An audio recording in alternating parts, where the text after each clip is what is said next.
बिस्मिल्लाहिर्रहमानिर्रहीम।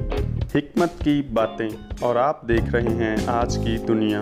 सिर्फ एक ही शख्सियत ऐसी है जिसकी वजह से क़यामत का खौफनाक दिन भी खूबसूरत बन जाएगा।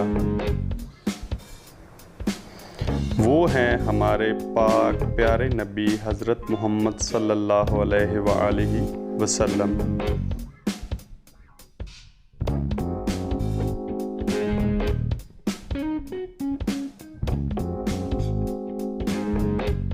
सिर्फ एक अमल ऐसा है जिसमें खालिक और मखलूक बैक वक्त शरीक होते हैं, और वो अमल है हजूर नबी करीम सल्लल्लाहु अलैहि वसल्लम पर दरूद भेजना।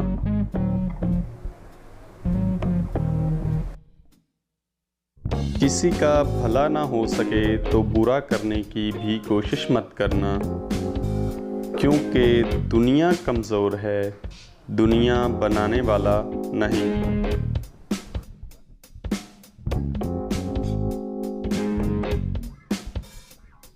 आपको हमारी वीडियो अच्छी लगी हो तो वीडियो को लाइक करें, सब्सक्राइब करें। शुक्रिया।